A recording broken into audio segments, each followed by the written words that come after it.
Let's start with the latest in the Occupy Wall Street movement that is overtaking this country. Some interesting news out of Richmond, Virginia tonight, as the Tea Party there has apparently given the mayor of Richmond a bill for $8,000, the amount they say the Occupy protesters should pay for staying in the park there. The movements overall, though, seem to be growing, and a large part of this is in reaction to pictures coming out of Oakland, California over the last 48 hours or so. Now let's take this back to very early Tuesday morning, where police in riot gear raided the park protesters had been camping out in for about 2 weeks. They used tear gas to clear the crowds and proceeded to stomp on tents and people's personal belongings, then arrested nearly 100 of them. Later in the day, protesters returned to reclaim their space just outside of City Hall and were met with an even more violent barrage of police. These pictures now being seen around the world. The man you're seeing there, Scott Olsen, a military veteran who served 2 tours in Iraq. He's being carried away there, had a fractured skull and brain swelling from blunt force trauma, possibly from an exploding tear gas canister. These pictures are perhaps one reason police decided to leave last night. You could call it a tactical victory for protesters, who were also given support from Oakland's mayor. That same mayor earlier praised police for their response. Now she says that police presence could be kept to a minimal. Now, those pictures you just saw of Scott Olsen sparked anger from so many people, including many fellow veterans. The internet today filled with a major show of support. And I want to read just a few of those comments posted on the Business Insider website today. The first one is by someone who calls himself Youth and Asia. They write, fellow veteran here as well. That's our effing brother. I didn't stomp around in the you-know-what to come home and watch my brothers spit on like this. M1K Pro says, when someone attacks a U.S. Marine who are everyone my family, I will stand and I will fight to protect them because they did the same for me and asked nothing in return. And Love and Live In comments, Oakland just woke up a sleeping dog, a dog the people need to protect them. The police are supposed to be that dog. Instead, they bite their owner. Looks like they woke up the big dogs. Marines, we need you. We have reached a tipping point. Many of those comments in response to a photo posted on that website. Take a look at this. This is Marine Corps Sergeant Jay Gentile holding up a picture of Scott Olsen and a sign that says, "You did this to my brother."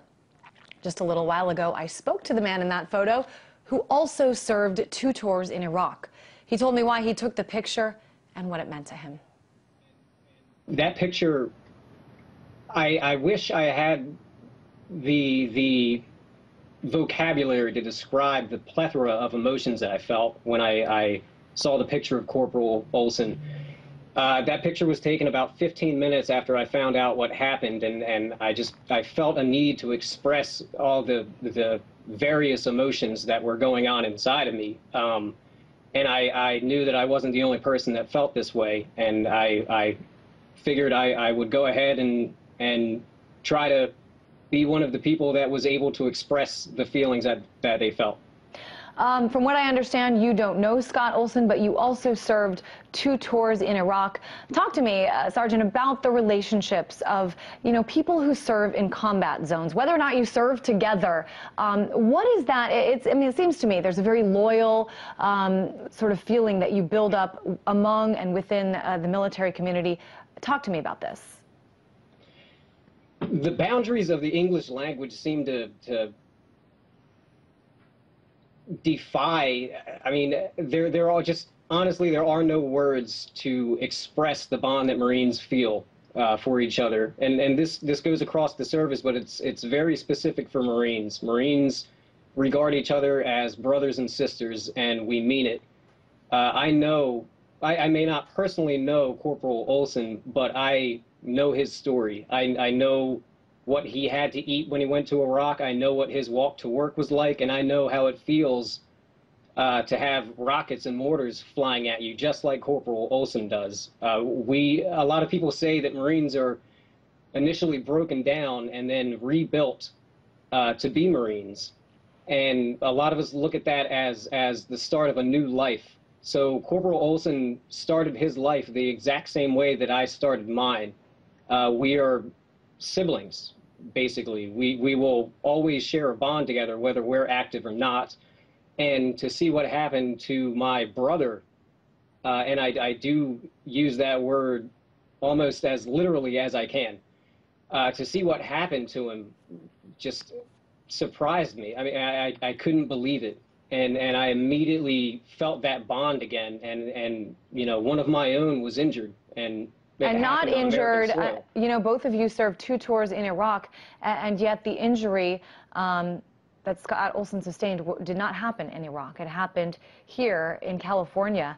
I do want to play for you some video from yesterday. I think this was shot right after the news of the police raid in Oakland came down. This video was taken in New York City. Okay.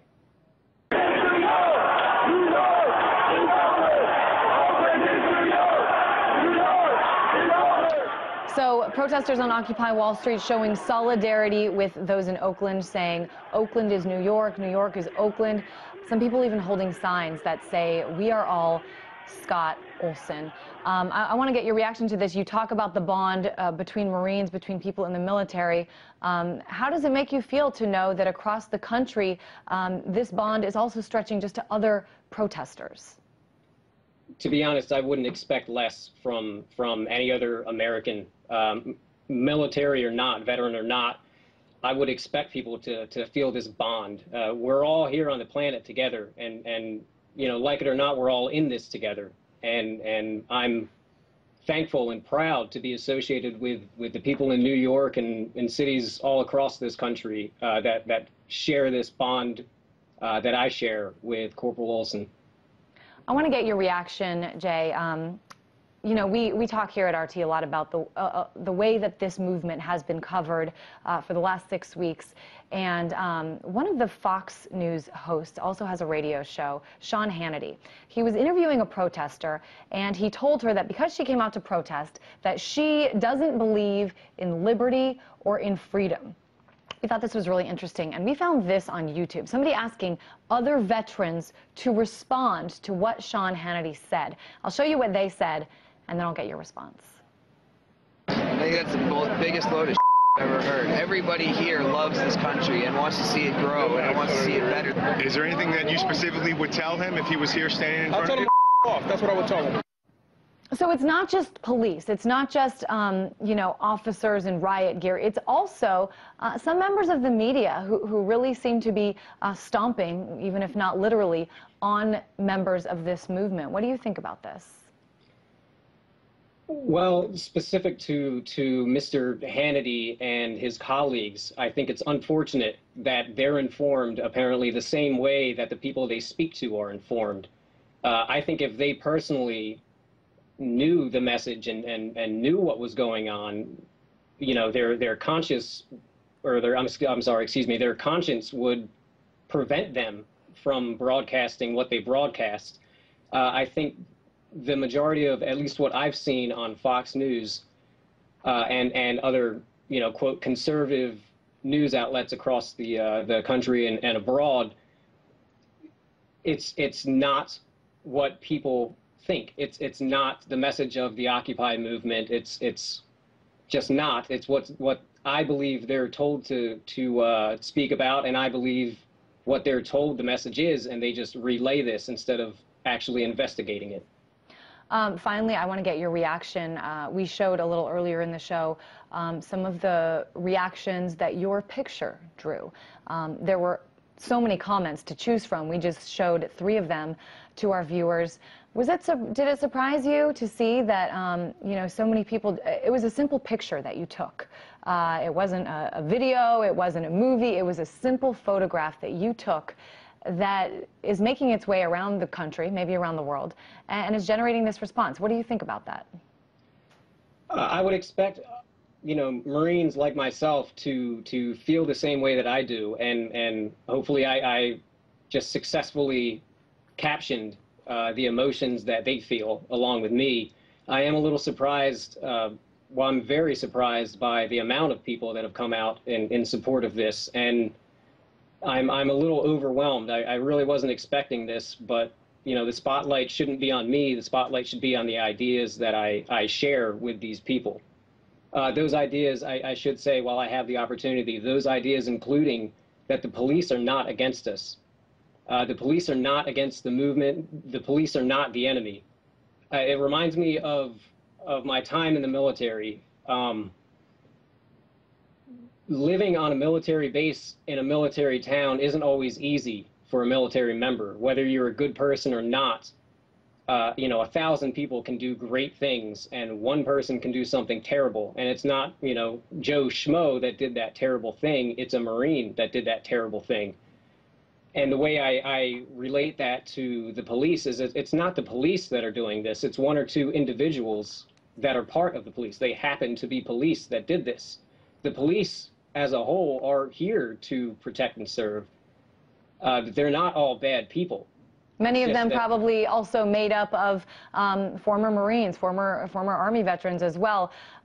It is hard, though, I have to say, a lot of people see not just one or two police officers, but dozens of them coming in and raiding these camps, and it's hard to get that image out of their mind. But it is a good point that you raise, that some of those bad apples can really make the situation a whole lot worse.